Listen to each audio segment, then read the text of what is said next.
Danas razgovaramo sa zastupnicom u Europskom parlamentu, članicom kluba zastupnika Europske pučke stranke Sunčanom Glavak povodom Europskog tjedna u kojem obilježavamo Dan Europe. Dobro nam došli u razgovor s povodom. Hvala vam lijepa, hvala lijepa na pozivu. Srdačan pozdrav iz Međimurja. Kao što vi radite malo od kuće ili iz svog ureda, tako radimo i mi, eurozastupnici. Srdačan pozdrav svim žiteljima Vukovarsko-srijemske županije i brojnim prijateljima koje tamo imam. Hvala vam lijepa. Eto, pa krenimo sa prvim pitanjem, odnosno uvodom. Prije 70 godina, 9. svibnja, objavljena je glasovita Schumanova deklaracija kojom se predlaže stvaranje Europske zajednice za ugljen i čelik. Taj dan obilježavamo kao Dan Europe. Eto, ovogodišnje obilježavanje Dana Europske unije jedinstveno je u njenoj dosadašnjoj povijesti, jer evo, obilježila je pandemija koronavirusa i promijenila je perspektivu svih nas. Što se zapravo dogodilo i promijenilo u djelovanju Europske unije, Europskog parlamenta u kojemu ste zastupnica od proteklog Dana Europske unije, a posebno od izbijanja te pandemije koronavirusa ove godine? Prije svega promijenili su se naši životi, to ste osjetili i sami. Svatko od naših gledatelja koji je ovog trenutka s nama, vjerojatno mu to prvo pada na um kada pitate što se promijenilo. Što se promijenilo s one razine Europske unije? Dakle, prošle godine imali smo izbore za Europski parlament od 23. do 26. svibnja. Promijenila se i potpora i promišljanje zapravo građana da izaberu ono što je zapravo za Hrvatsku dobro, a to je punopravno članstvo u Europskoj uniji, pa su tako bili i odjeci zapravo na izborima. Važno je bilo boriti se i protiv populista i euroskeptika. Zašto sam njih spomenula? Malo ćemo se kasnije na njih vratiti u razgovoru vezano posebno uz pandemiju koronavirusa, zašto je to važno. Prema kraju 2019. godine zapravo najviše smo se bavili pitanjem Brexita, koji nam se sada možda čini već tako daleko kao da je to bilo prije 10 godina, jer je zapravo ova pandemija stavila tu važnu i goruću temu koja je izazvala, htjeli ne htjeli, potrese u svakom smislu i na razini europske obitelji. Govorili smo i o višegodišnjem financijskom okviru te proširenju i naravno tu su bile uočljive razlike među državama članica i otežano postizanje konsenzusa. Koronavirus se tada pojavio kao jedan od zapravo najvećih izazova s kojima se Europska unija suočila u svojoj povijesti. Moramo biti svjesni toga. Možemo se nositi s različitim razlikama među državama. Možemo prevladati postojeća neslaganja. Možemo li otključati i zaustavljeni proces možda donošenja odluka? Postavili su se i neka nova pitanja. Dakle, dogovor oko višegodišnjeg financijskog okvira, dakle ono što ćemo moći svi zajedno koristiti u idućih 7 godina i Europskog zelenog plana, zapravo je započeo novo poglavlje u odnosima država članica. Iz te perspektive, kada danas gledamo, dakle tada su prijepori bili oko sasvim drugih pitanja. Tako da će i višegodišnji financijski okvir, kao što je najavila i predsjednica komisije Ursula von der Leyen, zapravo poprimiti neke druge konture nego što su to bile zahtijevale zemlje članice na početku ili krajem prošle godine. Svi moramo biti toga svjesni. Dakle, u novim okolnostima nadolazeće krize višegodišnji financijski okvir zapravo mora biti i dugoročan odgovor na gospodarske poteškoće s kojima se države članice suočavaju i s kojima će se suočavati mjesecima i godinama zapravo koje su pred nama, jer teško je predvidjeti kakvi će razmjeri pandemije biti. Ne pitanje koje je ostavljeno po strani, već možda nije toliko u fokusu, je reforma migracijske politike i politike azila, koja je također bila dosta visoko u fokusu. Jedan od najtežih zadataka Europske komisije, dakle neregularne migracije i dalje ostaju najznačajnija briga Europske unije kao cjeline, a vrlo dobro znamo da se i Hrvatska s time mora boriti.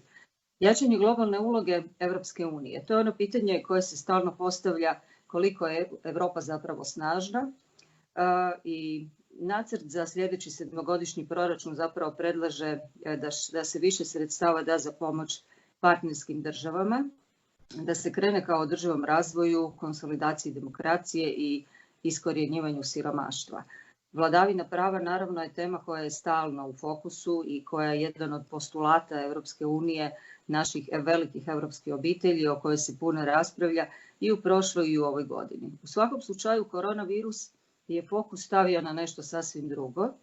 Ako smo u početku vidjeli možda početno neslaganje ili nesnalaženje ili nepružanje pomoći država članica, mogli smo u neku ruku vidjeti možda i sebičnost kod nekih, tada se to začas promijenilo i pokazali smo zapravo da je Europa poznaje solidarnost, da Europa poznaje altruizam i vidjeli smo koliko se pomoglo i Hrvatskoj, a osim toga iza nedavnog potresa u Zagrebu, koliko su naše zemlje članice, naši prijatelji odmah priskočili u pomoć Hrvatskoj. Na neki način Europska unija se vraća svojim korijenima, svojim vrijednostima kroz ovu krizu. Da. Točno ste rekli, da, ono što je zapravo bilo zapisano možda gledajući unaprijed nekoliko desetljeća, zapravo vraćamo se, kao što smo rekli, zapravo i premijer je neki dan spomenuo gdje je bila zapravo prva karantena i na koji način se to događalo, bilo je u Dubrovniku, tamo negdje u 13. stoljeću. Dakle, mi se ne vraćamo toliko daleko onim iskonskim vrijednostima kada je Europa nastajala ili što je bilo zapisano u deklaraciji, ali zapravo se okrećemo sebi, svojim vrijednostima, svojoj humanosti, svojem prijateljstvu i zajedničkom djelovanju. I to je ono što je bitno i to je još jedna dodana vrijednost Hrvatske kao punopravne članice Europske unije. I kao najmlađa članica možemo zapravo biti zadovoljni svojim doprinosom i vrijednostima kojima doprinosimo razini Europske unije, odnosno funkcioniranju unutar Europske unije. Ma, apsolutno, gledajte, silan izazov je našao se pred nama. Mi smo imali zacrtan plan što će se dogoditi tijekom našeg predsjedanja Vijećem Europske unije. Dakle, to je bio Brexit koji sam spomenula, kako će se do kraja on realizirati. To je bio višegodišnji financijski okvir za kojeg smo znali da se neće dogoditi do kraja našeg predsjedanja. Međutim, sve ono što predstoji, što je najteže zapravo, to je usuglašavanje zemalja članica i na koji način će biti ispregovarano. I osim toga, ono što smo stavili u fokus, a što je bilo zapravo u srijedu u Zagrebu, to je summit zemalja Zapadnog Balkana. Dakle, sjetit ćete se, krajem prošle godine, posebno francuski predsjednik Macron nije želio ni čuti za mogućnost da se nastave razgovori sa Albanijom i Sjevernom Makedonijom. Vidjeli smo nekoliko mjeseci nakon toga, i to doista upornošću predsjednika vlade Andreja Plenkovića, ta točka je stavljena visoko u fokus i evo imali smo summit neki dan u Zagrebu. Tako da mislim da smo puno napravili. Nakon toga našli smo se u jednoj izazovnoj situaciji gdje smo morali preuzeti koordinaciju pandemije koja se nije nikada dogodila. Ovakvu krizu ne pamtimo i nitko nije imao s time iskustva. Dakle, Hrvatska se tu pokazala doista odlučnom. Vidjeli ste kako su tekli razgovori na razini ministarstava. Predsjednik vlade imao stalnu komunikaciju, mi u Europskom parlamentu. Ono što je bilo posebno važno, radila se i rezolucija o COVID-19 u Europskom parlamentu i ono što sam ja predložila da uđe u rezoluciju, možda ne u točnom takvom izričaju, međutim ono što nas je definiralo u odnosu na druge jesu upravo komunikacijski kanali i ustroj našeg stožera civilne zaštite. Daću vam jedan primjer. U Belgiji premijerka se u proteklih 60 dana obratila javnosti svega 2 puta. Nema javne komunikacije ovakvog tipa. Dakle, ljudi su našli se u novoj situaciji, ljudi se pomalo boje. Svi mi ne znamo što nas čeka, borimo se protiv nevidljivog neprijatelja, tu su neki novi strahovi, socijalno smo isključeni, htjeli, ne htjeli, dakle svi se nalazimo u nekakvoj novoj poziciji. Iz te komunikacijske pozicije, iz pozicije kriznog komuniciranja, ovakav način kada ljudi imaju jasnu, transparentnu, istinitu informaciju, možda ona ponekad i nije ugodna, mislim da je bio jedan od najboljih primjera komunikacije među članicama Europske unije. I neki kolege iz Njemačke su tražili da se primjerice i takva hijerarhija malo preslika koliko se može. Dakle, tu sada ne govorimo o mišićima ili snazi nečije ekonomije, nego govorimo o ljudskim životima i govorimo kako voditi kriznu situaciju, pa i sa razine predsjedanja, vođenja tog cijelog procesa, a onda naravno i na nacionalnoj razini. Sve to kako dobro radimo, odnosno vlada, stožer i jasna komunikacija prema javnosti, dakle trokut je završavao sa medijima, pokazalo je da se radi dobar posao i sva recentna istraživanja pokazuju da se vratilo povjerenje građana u instituciji. Ako se vratite u kraj 2019. godine, a sve to pratite naravno i znate, kada je dosta palo povjerenje u institucije, da ne govorimo u političke stranke ili politiku u cjelini, mislim da je ovo jako važan trenutak bio, trenutak povjerenja i povjerenja da se vjeruje onima koji znaju upravljati procesima, da se vjeruje struci i mislim da su to građani prepoznali. Eto, ovo je prilika očito za reafirmaciju koncepta Europske unije, prilika za smanjivanje euroskepticizma, ali evo nakon borbe za zdravlje, za živote ljudi, već jednim, neću reći, već se intenzivno radi o gospodarskom oporavku. Što nam možete reći po tom pitanju, kakav je tu angažman vas kao zastupnice u Europarlamentu i naših ostalih zastupnika? Mi smo zapravo zaključno sa 7.5. održali 26 sastanaka preko digitalnih platformi i 2 plenarne sjednice. Idućeg tjedna bit će nova plenarna sjednica. Dakle, gotovo 12.000 ljudi zajedno sa zastupnicima u Europskom parlamentu od 16. ožujka radi od kuće. Dakle, na sasvim jedan novi način. Naravno da je neposredna komunikacija puno bolja, možda se i u nekim drugim situacijama može drukčije razgovarati, dnevni kontakti su drukčiji, međutim moramo se prilagoditi situaciji kakva jest. Dakle, svi napori su usmjereni i u definiranje i implementaciju učinkovitih mjera za ublažavanje utjecaja pandemije na gospodarstvo, na jačanje otpornosti zdravstvenih sustava država članica. Ono što se pokazalo vrlo propusnim, a tu smo morali biti fleksibilni, dakle svi moraju imati pravo na dostupnost lijekova, zaštitne opreme, dakle tu smo vidjeli neke slabosti, jednako tako ovisnosti možda o takozvanim trećim zemljama gdje se shvatilo da moramo ponovno ulagati u vlastite zdravstvene resurse, prije svega oko opreme. Vrlo sam aktivno radila i u odboru za javno zdravstvo, sigurnost hrane i okoliš. Stalno su bili u kontaktima, još od veljače pratili razvoj COVID-19, tako da je pitanje zdravlja građana bilo pitanje svih pitanja, stavljeno u prvi plan, a sve više dilema vezanih uz oporavak svjetskog gospodarstva, pa tako i gospodarstvo Europske unije su u fokusu. Dakle, u ovom trenutku od zdravstvenog aspekta osigurati dovoljno medicinske zaštitne opreme, to smo uspjeli, vidimo da se to jako popravilo. Dakle, zaštita javnog zdravlja nije ipak u nadležnosti EU institucija nego država članica, međutim zbog toga je bilo možda i otežano postići ujednačeno i simultano uvođenje mjera. Međutim, Hrvatska je bila i prva među državama članicama koji smo primili isporuku zaštitnih maski početkom svibnja iz rezervi mehanizma takozvanog rescue. Zatim, gospodarski aspekt, sačuvati naravno radna mjesta. Tu je išlo s razine vlade, znamo i sami, 3.250 kuna pa 4.000 kuna da se zajamči plaća za radnike koji nisu ili čije firme nisu stjecale prihode. Zatim osigurati likvidnost tvrtkama. Donesena su 2 paketa pomoći europskom gospodarstvu.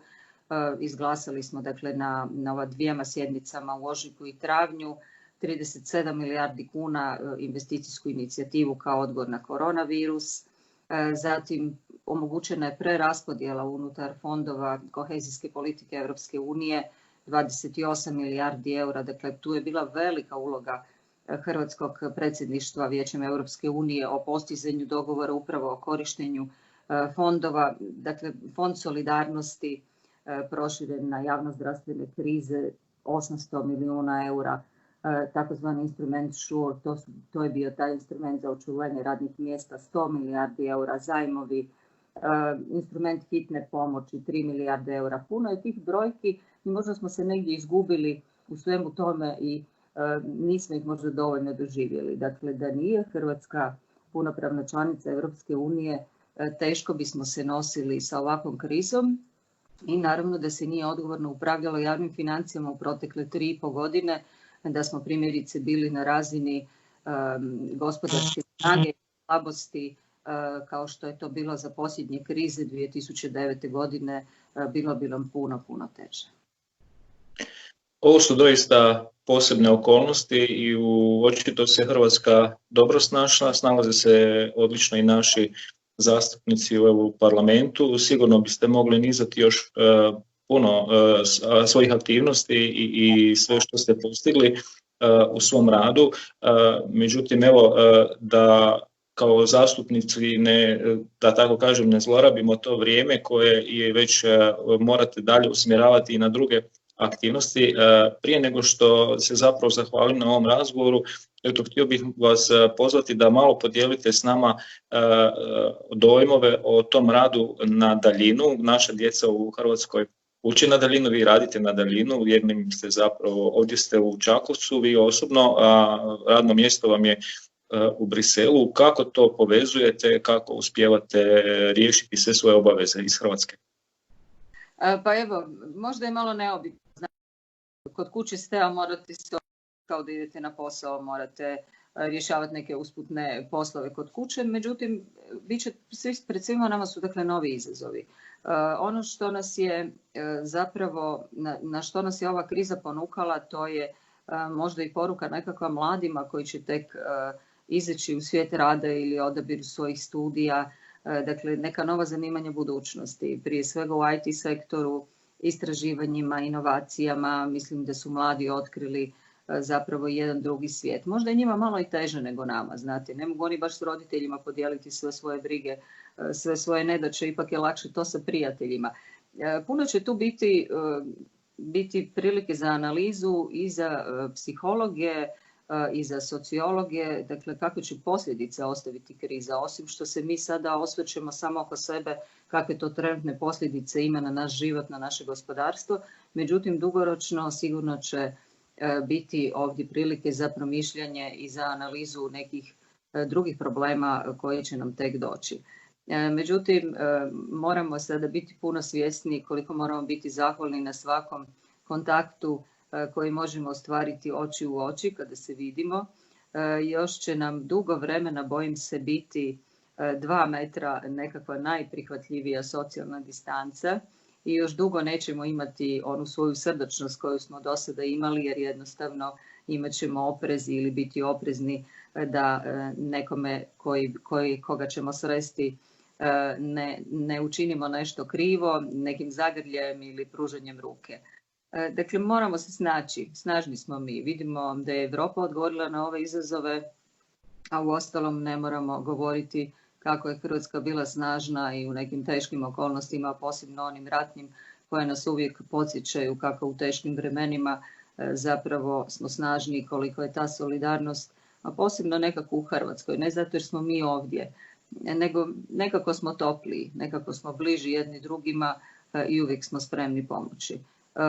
Koronavirus je promijenio naše svakodnevne navike, naš život, međutim učinio nas je u nekom drugom smislu možda opreznijima, a to je da puno više razmišljamo o svojoj obitelji i da se osvrnemo oko sebe i možda ne trčimo toliko. Kao da je to bio neki znak da se na trenutak zaustavimo i promislimo o onome što želimo dalje u životu. Srdačnost očito nema granice, a i vi tom srdačnošću zračite na daljinu, tako da iako prednost dajemo osobnom kontaktu, mi možemo podijeliti evo sa onima koji nas gledaju zadovoljstvo što smo vas imali u ovom razgovoru. Mislim da je to jedna vrsta ekskluzive za nas, a evo mogu ovom prilikom i reći da zahvalnošću prema Vinkovačkoj televiziji, Pavle Vinkovačkoj ćemo ja se nadam, emitirati i ovaj prilog u njihovoj kontakt emisiji. Ukoliko je bilo kakvih pozadinskih zvukova violine, to je bilo zato što evo, i ja se javljam od kuće, pa je moja kćerka nije ni znala da imam ovaj razgovor, započela sa svojim online satom violine, ali nadam se da nije nikome zasmetalo, tako da evo, zapravo s te strane zahvaljujem u ime i naše županije, župana Bože Galića, na ovom razgovoru. Na taj način mislim da smo primjereno obilježili EU tjedan, a dobili smo i puno zanimljivih informacija od naše EU zastupnice Sunčane Glavak, inače dakle članicom kluba zastupnika Europske pučke stranke kršćanskih demokrata. Gospođo Sunčana, najljepše vam zahvaljujem na ovom razgovoru i vjerujem da ćemo opet imati prilike aktualizirati neke od tema kojima smo danas razgovarali. Ja ću se vama isto zahvaliti na pozivu, zahvalit ću se gledateljima Vinkovačke televizije koji su podijelili ove minute s nama, uz poruku naravno da je sada prioritet oporavak i rast u budućnosti. Dakle, to je veći rizik i kompleksnija i važnija zadaća od svih izazova koje smo do sada imali, a i prve najave iz Europske komisije kažu da će se sredstva za kohezijsku politiku ipak povećati. To je ono čemu smo i težili, to je ono što vidim i Vukovarsko-srijemska županija jako koristi, vrlo je aktivna u povlačenju sredstava iz fondova Europske unije, tako da i fondovi kohezijske politike i fondovi Europske unije općenito još su se jednom pokazali ključnima i u ovim našim kriznim vremenima.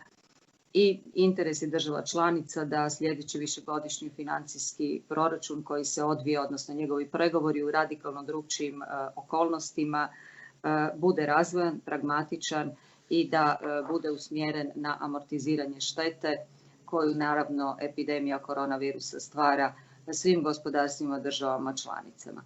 Hvala vam najljepše još jednom i srdačan pozdrav. Hvala na tom doprinosu i također vama hvala, do sljedećeg slušanja, odnosno viđenja. Hvala vam lijepa.